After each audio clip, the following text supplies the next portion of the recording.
नमस्कार दोस्तों, स्वागत है आपका। आज मैं आपके लिए एक और लाइफ चेंजिंग बुद्धा स्टोरी लेकर हाजिर हूँ। बुद्ध जी की ये कहानी आज आपको जीवन की एक बहुत अनमोल सीख देगी, इसलिए कहानी को आखिर तक सुनो और अनमोल ज्ञान प्राप्त करो। यह सुनने के बाद से जीवन में कभी हार नहीं मानोगे। एक समय की बात है, गौतम बुद्ध के हजारों शिष्य उनके पास अध्ययन करने आते थे। गौतम बुद्ध से जब भी कोई शिष्य ज्ञान प्राप्त कर लेता था तो उसे किसी दिशा में लोगों को जागरूक करने तथा शिक्षा देने के लिए भेज दिया करते थे। बुद्ध का एक शिष्य बुद्ध के आश्रम में लगभग 6 सालों से था। वह शिष्य महात्मा बुद्ध के पास आया और बुद्ध से कहा, मुझे यहाँ आए लगभग 6 साल हो गए। मेरे बाद कितने शिष्य यहाँ पर आए, उनमें से सभी शिष्य को आपने ज्ञान देने के लिए किसी न किसी दिशा में भेज दिया, लेकिन मुझे अभी तक नहीं भेजा। आखिर ऐसा क्यों? क्या मुझे आपका ज्ञान प्राप्त नहीं हुआ है? बुद्ध मुस्कुराए और बोले, यह तो तुम्हें खुद ही समझना पड़ेगा कि मेरा ज्ञान तुम्हें प्राप्त हुआ है या नहीं। शिष्य बोला, हे बुद्ध, आपने इन 6 सालों में मुझे जो उपदेश दिया है वह मुझे सब याद है। आपकी बताई हुई एक एक बात मुझे सब याद है।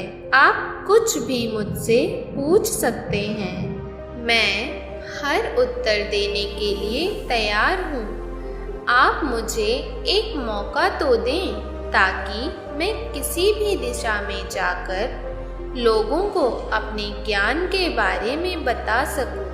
इस पर बुद्ध ने बोला कि ज्ञान की बात को याद रखने से कोई फायदा नहीं जब तक तुम उस आदत को खुद नहीं अपनाओ। शिष्य ने कहा, जो भी हो, कृपया मुझे एक मौका ज़रूर दें। आप मुझ पर भरोसा रखें, मैं सभी को अपने ज्ञान से प्रभावित कर सकता हूँ।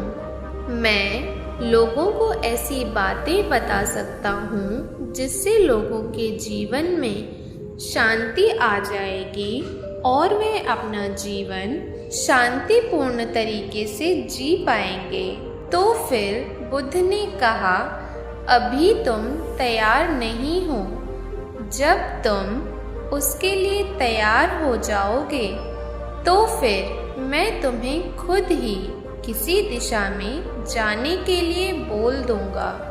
शिष्य ने कहा, क्या आपने मुझे इन 6 वर्षों में इतना भी ज्ञान नहीं दिया कि मैं किसी को प्रभावित कर पाऊँ? बुद्ध ने कहा, ठीक है, तुम पूर्व दिशा में चले जाओ। वहाँ एक गांव मिलेगा, वहाँ से भिक्षा मांगकर लाना और अपने ज्ञान से लोगों की मदद करना। कल सुबह तुम वहाँ अकेले जाना और शाम में आकर मुझे बताना कि तुमने लोगों की सहायता कैसे की। शिष्य यह बात सुनकर बहुत खुश हुआ और आशीर्वाद लेकर चला गया। वो रात भर ज्ञान समेटता रहा और मन ही मन सोच रहा था कि मैं वहाँ ज्ञान का ऐसा छाप छोड़ूंगा कि वहाँ के लोगों के साथ बुद्ध भी मुझसे प्रभावित हो जाएंगे। सुबह उठकर वह महात्मा बुद्ध को प्रणाम करने गया। उन्हें प्रणाम कर वह पूर्व दिशा की तरफ निकल गया। शाम को जब वह वापस आया तो बुद्ध ने देखा कि शिष्य के माथे पर चोट लगी है और खून बह रहा है। बुद्ध ने उसे पट्टी की और पूछा, तुम्हें चोट कैसी लगी? शिष्य ने कहा, वहाँ के लोग बेहद ही दुष्ट हैं, उन्हें जरा भी बुद्धि नहीं है। मैं उस गांव में भिक्षा लेने गया, पर किसी ने मुझे भिक्षा नहीं दी। सब मुझे वहाँ गालियाँ दे रहे थे। एक व्यक्ति ने भिक्षा तो दी थी, लेकिन नीचे फेंक कर और कहा, इसे उठा लो। मैंने उन्हें काफ़ी समझाया, लेकिन मेरी बात सुनने को तैयार ही नहीं थे। उन्होंने मेरे साथ हाथापाई की, जिससे मुझे चोट लग गई। बुद्ध, आप मुझे दूसरी जगह भेजिए, जहाँ के लोगों में ज्ञान हो और वो इस तरह ना हो। बुद्ध शिष्य की बात सुनकर मुस्कुराए और बोले, अगर दूसरे गांव में भी ऐसे ही गांव के लोग होंगे, तब तुम क्या करोगे? शिष्य ने कहा, हे बुद्ध, मैं ऐसे लोगों को कोई ज्ञान नहीं दे सकता। वह लोग अज्ञानी हैं, उन्हें कौन समझाए? बुद्ध ने कहा, वह लोग अज्ञानी नहीं बल्कि ज्ञानी हैं। उनके पास बहुत ज्ञान है, परंतु उनके पास खुद का ज्ञान है। अब अगर तुम किसी दूसरे के ज्ञान को चोट पहुंचाओगे, तो वह कुछ तो कहेंगे ही। तुम्हें ऐसे लोग हर जगह मिलेंगे, तब तुम अपना ज्ञान उन्हें कैसे दोगे? बुद्ध ने कहा, आज तुम आराम करो, कल शाम को मेरे पास आना। शिष्य बुद्ध को प्रणाम करके चला गया। अगली शाम जब वह वापस बुद्ध के पास आया, तब वहाँ बुद्ध के एक और शिष्य मौजूद थे। उनके हाथ में भी चोट लगी हुई थी। बुद्ध ने शिष्य के हाथ पर चोट देख उस पर पट्टी की और उससे पूछा, तुम्हें ये चोट कैसे लगी? शिष्य ने कहा, आपने पूर्व की ओर एक गांव में मुझे जाने के लिए कहा था, तो वहीं मुझे चोट लगी। बुद्ध ने कहा, वहाँ तुम्हारे साथ क्या क्या हुआ, तुम मुझे बताओ। शिष्य ने कहा, वहाँ पर मैंने सबसे भिक्षा मांगी, लेकिन किसी ने भी भिक्षा नहीं दी। एक व्यक्ति जिसने भिक्षा दी भी, तो मुझे जमीन पर फेंक कर दी थी और कहा, उसे उठा लो।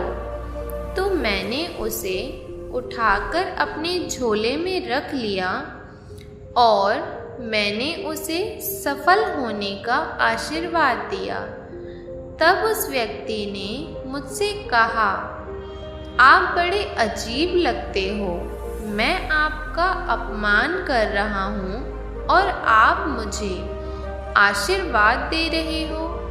तो मैंने उनसे कहा कि आप दानी हो, आपने मुझे दान दिया है, इसलिए मैं आपको आशीर्वाद दे रहा हूँ। फिर मैं वहाँ से आगे गया तो कुछ लोगों ने मुझे वहाँ से वापस जाने के लिए कहा। उन्होंने मुझे कुछ अपशब्द कहे और मुझ पर पत्थर भी फेंके, जिससे मुझे चोट लग गई। और जब मैं वापस आ रहा था, तब रास्ते में मैंने एक माँ को रोते हुए देखा। वह अपने बीमार बच्चे को लेकर चिंतित थी। मैं तुरंत जंगल से जाकर उसके लिए जड़ी बूटी लाया, लेकिन वहाँ के कुछ लोग जड़ी बूटी देने नहीं दे रहे थे। फिर मैंने उनसे विनती की कि वह मुझे उस बच्चे का इलाज करने दें। उसके बाद वह जैसा कहेंगे मैं ठीक वैसा ही करूँगा। फिर जिस व्यक्ति ने मुझे भिक्षा दी थी, उसने गांव वालों को समझाया। तब उन्होंने मुझे उस बच्चे को जड़ी बूटी लगाने दी। उसके कुछ देर बाद वह बच्चा ठीक हो गया। फिर गांव के जिन लोगों ने मुझसे अभद्र व्यवहार किए थे, उन्होंने मुझसे माफ़ी मांगी और धन्यवाद कहा। फिर मैं वहाँ से वापस आ गया। हे बुद्ध, मेरी आपसे एक विनती है। उस गांव के लोग बहुत भोले भाले हैं। क्या मैं रोज उसी गांव में जाकर भिक्षा मांग सकता हूँ? ये सभी बातें पहला शिष्य खड़े होकर बड़े ध्यान से सुन रहा था। उसने ये सुनते ही बुद्ध के चरणों में गिरकर कहा, हे बुद्ध, मैं समझ गया हूँ कि अभी मैं उस लायक नहीं हुआ हूँ कि मैं दूसरों को ज्ञान दे सकूँ। बुद्ध ने कहा, हमें बाहर वैसे ही लोग दिखाई देते हैं जैसे हम अंदर से होते हैं। जब तक स्वयं को नहीं बदल सकते, तब तक किसी को नहीं बदल सकते। खुद में बदलाव लाना ही ज़रूरी है। अपने आप में बदलाव लाकर ही इस दुनिया को आप जीत सकते हो। तो दोस्तों, आपको ये लाइफ चेंजिंग बुद्धा स्टोरी कैसी लगी? उम्मीद करती हूँ इस ज्ञान से प्राप्त ज्ञान से अब आपके जीवन में सकारात्मक बदलाव जरूर लाएगा। तो ऐसी ही ज्ञानवर्धक वीडियो देखने के लिए चैनल को सब्सक्राइब करें, वीडियो को लाइक करें, बेल आइकन को प्रेस करें ताकि हमारी न्यू नोटिफिकेशंस आपको मिलती रहे। धन्यवाद।